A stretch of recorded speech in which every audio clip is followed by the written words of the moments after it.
Hello, ladies and gentlemen. This is your girl Mitzi, and this is Mitzi. Let's think about it. Today, we are thinking about moving from stage to the page. Yes, that is a thinker, and we are thinking about that with Pat today. And oh my goodness, am I excited to really think about this? So, thank you so much, Pat, for coming on to my show, sharing your time and your perspective with me. You could be anywhere in the world right now, but you are with me. So, I truly appreciate this. So let's just dive right in. When you think about this phrase from moving from stage to the page, what does that make you think about? It's interesting because it only developed a few years ago when I really started writing from the novel perspective and from the children's perspective because my background's in theater. So just sort of from the New York theater, did a number of shows there, not on Broadway, unfortunately, it would have been nice, and moved into then doing summer stock theater. I was director and producer of summer stock theater, and then did murder mystery dinner theater. And at that point, I started writing a lot of the plays as well. So I was in the theater world absolutely content, except for the fact that it doesn't exactly pay the bills very easily there. So it's like, all right, we're going to come up with some other kind of profession here. So it's actually page to Freud to the stage, I should say, because I did a slight detour and ended up in the world of psychology for many years as a psychologist. And then, as I was semi retiring, I decided that I want to get involved in writing, not writing again. I want to get involved in writing. So I took out a short story. Well, actually, it was a short story, it was a monologue. There was a story that I heard from a rabbi friend of mine. And while I was still in New York, I thought that it would be a good idea to perform this as a monologue. And it was a very touching story about a little child during the Holocaust. It never ended up getting performed. It just sort of sat on the shelf. I ended up moving into directing in another field. But the first thing I did when I decided to take a class, a writing critique class, was to bring this monologue with me. And I don't know what to do with this because I'm theater background. I have no idea what I'm doing, but I'm going to try to turn this into a short story. So was the evolution of the process to slowly move that. And it became at first a short story that was published. It then became a children's book. It then, thanks to a wonderful group of people with an organization called Pen Women, it's actually National League of American Pen Women, but we have a Pensacola branch. We had a dancer and choreographer and an artist actually as well, and a songwriter, and we developed it into turned it into a stage production. So we were able to move it along the route to bring it back to my root. I love that. I love that because it just shows how art was always in your heart. You know what I mean? It always lingered there. It was always in your mind. It was always in your environment because even in psychology, you still need a form of creativity and imagination. And that's what makes a really good psychologist. Like, yeah, you get the science, you get the black and white, but you need to also be creative to really go down deep holes. You know what I mean? When it comes to psychology. So the fact that you have that as your background and the love of art and music, it was still there, and that you were dabbling in both back and forth. And then at the end, you were able to bring it all together. Oh, that's so beautiful because it just shows that one, if you have a dream, no matter when it starts and no matter when it's implanted in your mind, it can still grow even in the silence. You know what I mean? Even when you're busy doing your day to day life, trying to keep up with everything, you can still hold on to that dream and allow it to one day come to life. You know what I mean? And the fact that you were holding on to that monologue and you knew it had purpose, but you were just waiting for that right moment. And then you realize, you know what? This is the best time to do this. You know what I mean? Let's just step into this and let's just go somewhere and figure this out. And the fact that you had all these other people around you that it was able to bring in their skills, their understanding and their love of art too, you made this something really beautiful. So it's just like when it finally ended, when did you realize like, wow, I'm in my dreams, you know what I mean? Like I'm in the moment that I thought was impossible. Like how did that feel for you? It turned out to be a few different things, but I'll just do a pause along that for to just mention that in psychology, a lot of my work was in role play, sort of psychodrama and work as well too. I would recreate situations for people that were going through problems. Somebody's having a problem with their partner, their friend, their mother, their child, and we'd role play it out. And by doing that, it tapped into how they can use the skills to have a conversation with that person. So a lot of theater, without my even realizing it, became a part of all my work, and it played out also in the way that I write because I think like a playwright. My brain is visual. My brain sees everything on a stage. Everything's on a stage, and I have my actors and my characters, and so in my scenery, I've got my scene. I know exactly what the set design looks like. So my brain is so oriented in working that way that I wasn't even aware any other way of doing it. So it became very natural stylistically for me to use the way I write dialogue, the way I write scenes, the rhythms, the beats to everything. Everything has a rhythm, everything has a beat to it on stage. So I incorporated that in all the work that I do. So when people read my work, they say, this is like a movie because it just comes out that way. Yeah, because you already was able to see it possible because you have that stage mentality that's like in a stage. So the fact that when you're writing it, it's just basically now you're writing everything that you're seeing. You know what I mean? You see the background already. You see the format, you see what's gonna happen, you see the props, you know what I mean? You already know how it's gonna smell because you already imagined it. You know what I mean? You already have that understanding. So when you put it in a page, it just goes like Choop choop. It just doop doop. It goes right there, like loading, tick tick tick, and then it goes in. So I think that is beautiful. But when you were performing, what was the biggest hurdle that you had to overcome? Former, it was I the biggest problem for me as the actress was the fact that I tend to like to look at the big picture. So I may be on stage, but my mind is looking at almost standing out in the audience, being the director and trying to see how the whole thing gets put together. And I found out that was a lot more comfortable for me. On stage, the biggest hurdle, the first thing that comes to mind is lines because with play you have so much your dialogue. You're constantly you're working, you're staying in the moment, you're always being there. And am I going to get this correct? Is my other people I'm acting with going to get this correct? Or you can have strange things happen. We would do summer stock theater, and we would be in the middle of rural Maine, wonderful barn converted into a theater, and we would be getting and the scene is a play that's in New York City, and we're getting all these animal sounds that makes you think you're in this rural area. And we're like, you're even getting a cow mooing or something else, or whatever that might be going on. And you're like, oh, okay, all right, we're just gonna walk right through this and we're gonna keep going on, squirrel walking in the middle of the theater.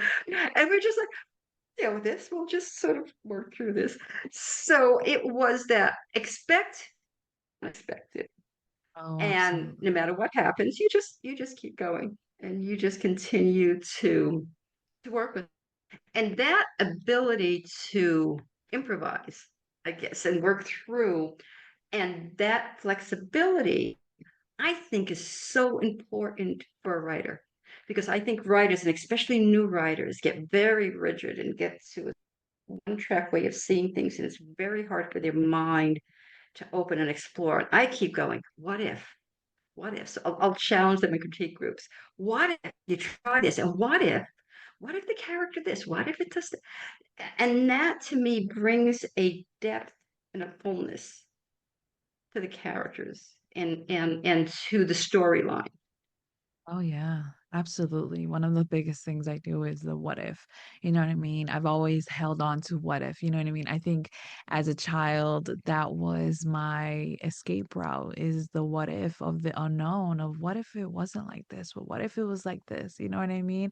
And I think that's what a lot of writers do need. You know what I mean? They need to not get so technical on like the technique and really focus on the creativity and the imagination because in reality, the real people who will read your book and actually matter don't care about technique. They don't care about the style. They don't even know. All they truly care about is the fact that you can make them think, you can make them see your world, you can make them feel your world, you can make them relate to the characters, you can make them understand the lesson in the story. You know what I mean? That's what real people and that's who you should be your target audience. You know what I mean? Not the technical writers that like, oh, well, I need to make sure that it's correct because if it's not, someone's going to say it to me. Okay, well, let them say it to you. But does the story make sense? Does it make you feel something? You know what I mean? That's something that, man, a lot of people can't do. But when you're able to do it, man, it takes you there. It's like a movie, like you said, like I could just see it. Mhm. And people don't realize like when you're reading a book and if it's a good book written by a good author, it can make you feel all of that. So it's truly interesting. So I'm wondering, what is your true writing style then? Is it's well, in theater, one of the first things you learn is character development, stepping into the character and really becoming that person. So I'm starting to just play with the new novel in my head right now, just starting to put it together. But first thing I've got to do is I've got to step into that lead character. I've got to feel her. I've got to sense her. I got to get her movement. I've got to get her quirks. I Yeah. love people's quirks. I always love working on what their quirks are. What are the little things that they might have? Makes them light because everybody has different things that we tend to not put in our books that we kind of need because they're full people. Yeah. So that ability to step into this. So I was spending part of today having her talk as her and what she was going through at this certain stage and hear her voice. And then when I'm not in her voice, she talks to me, or all characters will talk to me.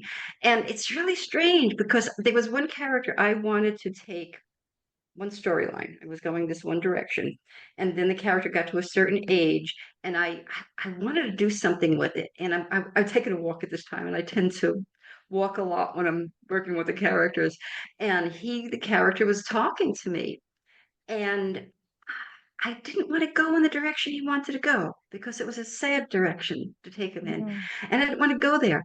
And I realized he kept talking, and I had to listen. And it was when I listened that the novel opened up. Here. And the Yes. weird thing about it is, it's based on that character is based on a family member. And I was actually telling that family, even though it's fiction, okay, it's still from a personal experience, is what Yeah. really happened to the character. I just had a hard time telling that story. So I was going to take a different route. And then when I listened to him, it was like, well, there's a novel. There it is. Yeah. I got to tell it. I got to lay it out. I love that. I love that because that's so raw. You know what I mean? And we need that rawness because it's like sometimes we have to step back and realize like we're kind of telling somebody else's story that doesn't have the voice to actually say it. You know what I mean? When we Yes. create these lives, when we create these creatures or whatever this life, whatever your direction is, anyone who's listening, whatever route that you're in, like we really have to realize that we are like the vessel and we just have to allow it to maneuver us sometimes, you know? Because even sometimes when I'm in a certain mood and I start writing off of my mood, my characters will be like, yo, this is not what we're doing. You know what I mean? Like this is not what you got to fix Yep. yourself because I am not this. This is not me. This is not working. This is gonna fail. And I'm just like, okay, fine, let's fix this. Or I have to like, okay, well then not today then because I can't write because this is how I'm feeling right now. This is my focus right now. So since this is my focus, let me take a break. Let me come back when I have the right frame of mind so that I can do it in the manner that brings the story justice. You know what I mean? And I think that's a beautiful thing. And it's like when did you realize that you have more stories in you, that you weren't done with one? But my mind never stops. So there's There's all these stories. And I want, so would you please give me a break? Because I really thought when I finished the novel, all right, that's it. I want to breathe. I have other interests that I kind of wanted to pursue, other things that I'm doing. I wanted to breathe because it was a long novel. It took a lot of time. And I had a co-author, which was a cool and interesting experience, but I wanted to just breathe. And I did for about a month or two. Uh, and then darn character just starts talking to me. I was, oh, please keep quiet for a little bit. And I don't know what's going to happen with it. It was actually part, again, it comes back from personal experience and a short story I had written a long time ago and just put aside. But they just, the voices in my head do not shut up. Do I need a medication? I don't know. But they will just talk and they are not happy until I get the story out there. It's I know it, and it's like you really do have to just, like, give it its time, because when you give it its time and you write whatever that's in your head out, you get the sense of, like, peace, like, "Oh, it's done." You know what I mean? Like, "Oh, I finally did this part. Oh, this chapter is done. Thank God it's done." And it's funny because unless you're an author, you won't understand it. You'll probably be like you probably think that, "Oh, all authors are schizophrenic because we all hear voices." But in reality, it's like it's not like that, like, yes, we're yes. just so in tune, and when we're in tune, it's just everything else goes blank because it's like what we hear. So it's like we're silencing ourselves and we're silencing everything so that we can just focus. So when you say when you take a walk to do this and to connect more with your characters, I respect it because sometimes when I'm just doing the dishes or I'm just taking a walk or I'm on my treadmill or I'm Mhm. just literally walking in the grocery store and all of a sudden an idea come out like okay, this sounds like a great idea. And I have to like hurry and write it down somewhere, find a piece of paper, pull out my notes in my phone or something like that, just so that I can write it down and then hopefully remember to come back to it. You know what I mean? Just to hopefully remember.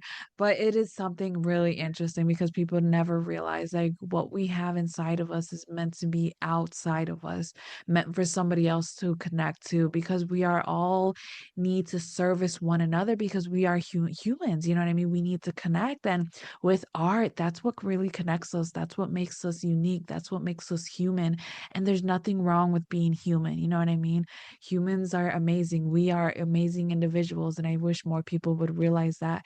And man, Pat, I feel like I could keep talking to you about life and just books and about everything more, but time is truly catching up to us. So, what can be some lasting words that you can leave us off with to keep on thinking? People is use your imagination. I think the word, I'm trying to remember what the word that was technical. Don't stay in the technical lane because it's like a technical actor. I'm standing this way on stage. I will convey this motion. I will show you this. It's very robotic. And you see that on stage and you know them. You see them right away and you go, oh my God, another technical person. And they don't connect. They don't make that connection to their audience. And the same thing with the writer. The technical people, it might look okay, but it gets stuck somewhere and they don't connect their readers. So allow yourself, trust yourself, be vulnerable. Because to do that and to make a change is very hard and very scary. Allow yourself to be vulnerable. Ask yourself, what if? Take a direction in a different direction. Open up to seeing what you explore. That's to me what's so wonderful about this profession because you have the opportunity to do that and take it anywhere. There's no Yeah. Yeah, I love that because what people don't realize that the impossible is possible. You know what I mean? right. It's truly possible when it comes to your writing and when it comes to your art. You know what I mean? You can draw, you can paint and still let the impossible becomes possible. You know what I mean? You could sing, you can write, you can act, you know what I mean? And it allows the impossible to be possible. I mean, come on. Somebody can like sell a something simple and it's still possible and you wouldn't even think about it. I mean, like bottled water, like really? I mean, people really but I buy bottled water. It seems like why would you buy bottled water? But it's like it works, you know what I mean? It like it seems so simple, like, oh, but it still works. So it's like same thing. Like, don't doubt what you have inside of you. And it's like you said, Pat, be vulnerable. Oh my goodness, I love that. I love it when anybody talks about vulnerability on my show because that is one thing that people don't realize that we need that vulnerability with ourselves, and then once you gain that with yourself, you're able to distribute it out to others, and then you're able to have real connecting moments. So when you write and when you act and when you move through life, you move in a manner that's authentic, and so nobody's going to have to doubt your authenticity. Nobody has to doubt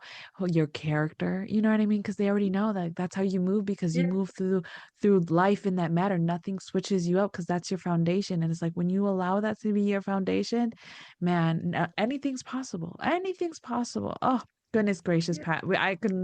I love talking to you. Thank you so much for this Same here. We're, conversation. we definitely connect in that feeling, and it's so important. So important. It really is. And ladies and gentlemen, if you enjoyed this conversation as well, because how could you not? Oh my goodness, how could you not? Go check out Pat.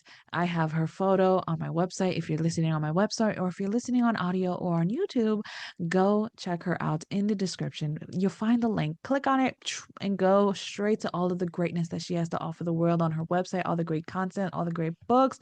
Oh, all to keep you on thinking. So with that being said, bye.